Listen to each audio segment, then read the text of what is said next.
Aujourd'hui, nous allons nous aventurer dans le récit émouvant et captivant d'une expérience de mort imminente qui a changé à jamais la vie d'une personne. Peu importe si vous croyez ou non aux expériences hors du corps ou à ce qui se passe après la mort, l'histoire de Pierre vous fera réfléchir. La réalité est que lorsque nous sommes confrontés à quelque chose qui défie tout ce que nous connaissons, il est impossible de rester indifférent. Chaque mot de cette histoire porte un immense poids et une leçon profonde. Vous êtes déjà abonné à notre chaîne. Cliquez sur la cloche pour recevoir toutes les notifications et ne manquez aucune de nos histoires révélatrices. Maintenant, passons au témoignage qui a bouleversé la foi et la perspective de vie d'un homme qui n'aurait jamais cru en l'invisible. Pierre a grandi à Bordeaux, en France, et sa vie était guidée par la raison et le scepticisme. Fils d'un professeur d'université strict, sa vision du monde était profondément modelée par le matérialisme et la science. Il est devenu, naturellement, un agnostique rigoureux. Pour Pierre, tout pouvait être expliqué par des faits, des formules et de la logique. Il était toujours fier de sa capacité analytique et de sa rationalité froide. Il a obtenu son diplôme, est devenu un économiste respecté, et tout dans sa vie se déroulait comme prévu. Un bon travail, une famille aimante, une carrière ascendante. Jusqu'à cet automne fatidique qu'il n'oubliera jamais. Cette année-là, Pierre souffrait d'une toux persistante qui l'accompagnait depuis le début de l'hiver précédent. C'était récurrent, presque rituel. Les symptômes apparaissaient, il cherchait un traitement et tout finissait par passer. En tant qu'homme méthodique, il faisait ses visites quotidiennes chez le médecin de la petite clinique de son quartier. Cette fois, cependant, le destin semblait avoir d'autres plans. Ce soir-là, en arrivant à la clinique, on lui a dit qu'il devait être traité avec un lot différent d'un médicament. Pierre s'est allongé et a laissé l'infirmière lui brancher la perfusion. Dans son esprit, tout était sous contrôle, et il se sentait en sécurité sous les soins des professionnels.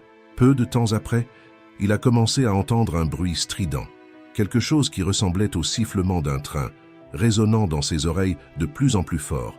C'était presque insupportable. La pression qu'il ressentait sur son corps devenait de plus en plus intense, comme si quelque chose l'entraînait irrésistiblement vers l'inconnu. C'est à ce moment-là que l'obscurité l'a enveloppé. Comme si un voile noir l'avait soudainement recouvert, Pierre s'est vu tomber dans un tunnel vaste et sans fin.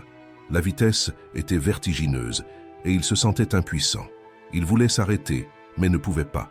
Il était entraîné vers l'inconnu, tandis que tout son être réclamait de résister, de trouver une issue qui n'existait pas. Il a crié, ou du moins a essayé de crier, mais aucun son n'est sorti. Il se trouvait dans un endroit où sa voix n'avait aucun pouvoir. Il a compris que ce n'était pas un rêve. Son corps était quelque part hors de ce tunnel, et sa conscience était là, flottant, perdu. Pierre a compris qu'il faisait une réaction sévère aux médicaments. La peur le paralysait. Il ne savait pas s'il était mort, mais ce qui l'intriguait le plus, c'était la lucidité avec laquelle il percevait ce qui se passait. Alors qu'il flottait dans ce tunnel sombre, Pierre a soudain senti un changement d'atmosphère. La sensation de froid a laissé place à une chaleur réconfortante, et l'obscurité a été remplacée par une lumière douce et accueillante. C'était comme être enveloppé par une présence invisible. Il avait l'impression d'une vague de présence bienveillante autour de lui, remplie de sérénité et d'amour. Ces êtres n'avaient pas de forme définie, mais Pierre pouvait sentir leurs intentions, comme s'ils communiquaient avec lui par télépathie. Il y avait une chaleur inexplicable, une paix qu'il n'avait jamais connue de toute sa vie. Ils semblaient être des êtres d'un niveau supérieur, presque des prophètes, le guidant, clarifiant ses doutes. Il sentait que ces êtres étaient là pour l'aider, pour lui montrer quelque chose qu'il n'avait jamais imaginé. À ce moment précis, il a réalisé que l'idée qu'il se faisait de la réalité était incroyablement limitée, et ce qu'il était en train de vivre ouvrait une porte sur un univers de possibilités infinies. C'est alors que Pierre a compris qu'il n'était plus dans un tunnel mais dans un espace vaste, lumineux et pur. Il se sentait libéré du poids de la chair et en même temps connecté à l'univers. Il sentait qu'il faisait partie de quelque chose de grandiose, un flot d'énergie en mouvement constant. Cette énergie semblait vivante, pulsant à travers chaque fibre de son être et tout autour de lui. Pour la première fois de sa vie, il n'avait plus peur, ni des choses qu'il ne comprenait pas, ni de l'inconnu. Il avait la nette impression que cet endroit n'était pas seulement en lui, mais aussi à l'extérieur, partout, comme s'il se trouvait à la fois partout et nulle part. Chaque question qu'il formulait dans son esprit sur la vie, la mort, le but de l'existence, semblait recevoir des réponses par des sensations et des compréhensions profondes. Il s'est rendu compte que la notion de séparation entre le moi et l'univers était illusoire. Tout était connecté. Cette réalisation a fait naître en lui un profond sentiment de paix et d'appartenance. Il n'y avait aucune limite entre le corps et l'esprit, entre la matière et l'énergie. Tout semblait couler naturellement, et il n'y avait plus de frontières entre le monde physique et ce nouvel état d'existence. Pierre a commencé à comprendre que tout dans l'univers était composé de particules qui s'organisaient et se désorganisaient pour former la réalité que nous connaissons. L'arbre devant la clinique, qu'il pouvait voir dans sa conscience, n'était pas seulement un arbre, mais une masse de molécules interconnectées, circulant en parfaite harmonie. Lui-même était composé de ces particules, comme chaque être vivant, et il a compris que la mort n'était pas la fin, mais seulement une nouvelle phase dans le cycle éternel de la vie. Il ressentait les vibrations de chaque particule comme si elles dansaient autour de lui, créant une symphonie harmonieuse d'énergie et de mouvement. Il a compris que la vie n'était pas limitée par la forme physique, mais qu'elle était un état fluide, une continuité sans interruption. Dans cet état, Pierre a commencé à s'inquiéter pour sa famille, ses parents déjà âgés, qui ne comprendraient pas ce qui se passait, son jeune fils, qui n'avait pas encore l'âge de se débrouiller seul.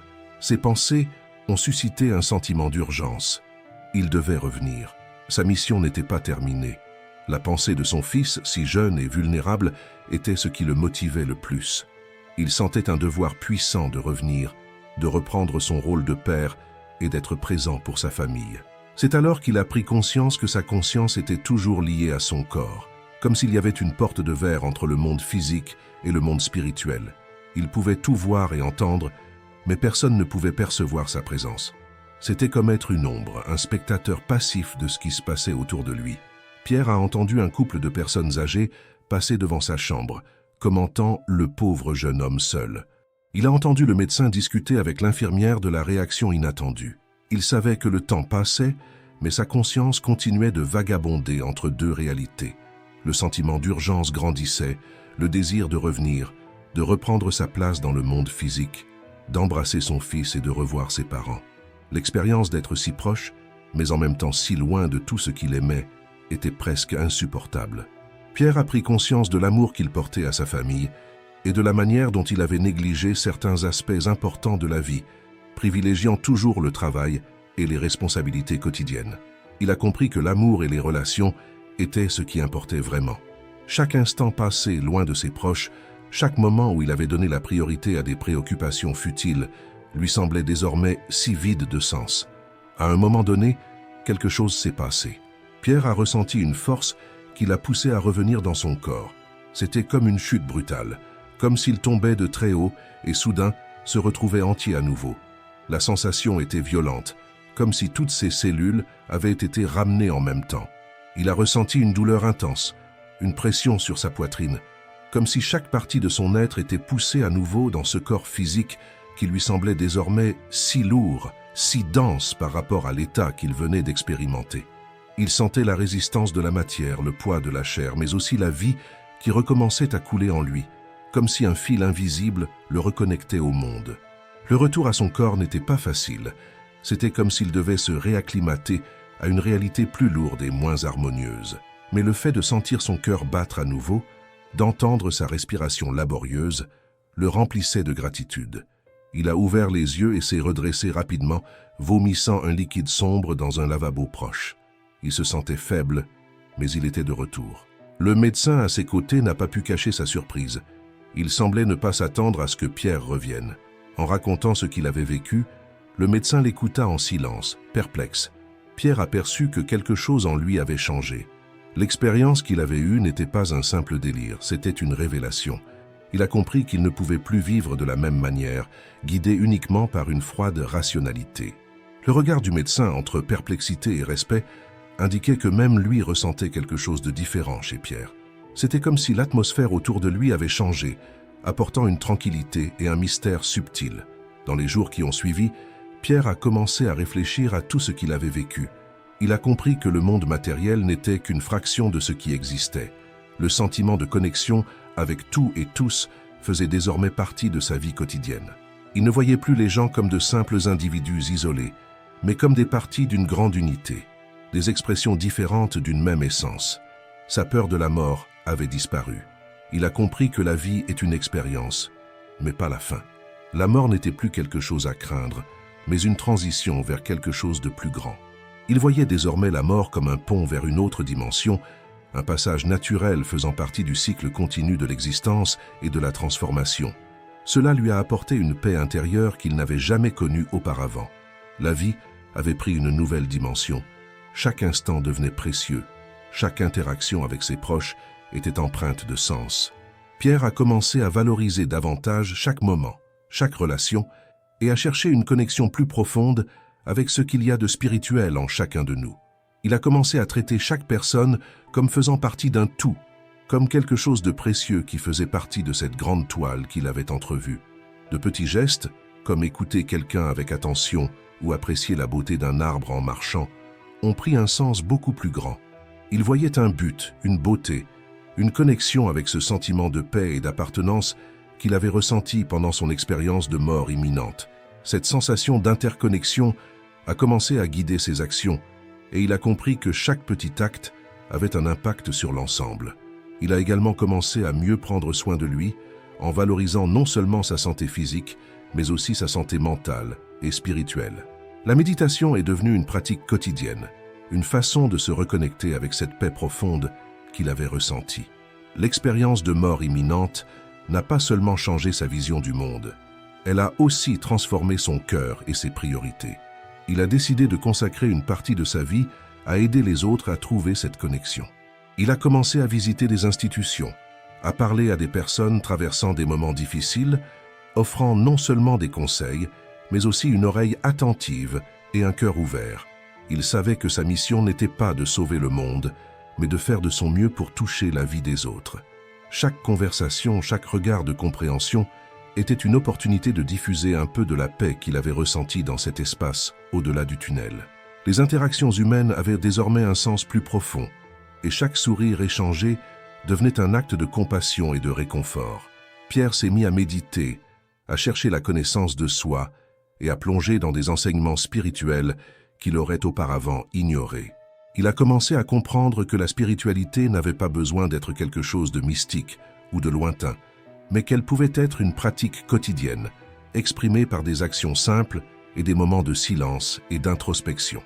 Il voulait que les gens sachent que la vie avait bien plus à offrir que ce que la vision limitée du matérialisme pouvait montrer. Il a commencé à organiser de petits groupes de méditation et de réflexion dans sa communauté, cherchant à partager les découvertes qu'il avait transformées. Ces rencontres sont devenues un espace d'accueil où les gens pouvaient partager leurs angoisses et se sentir partie prenante de quelque chose de plus grand.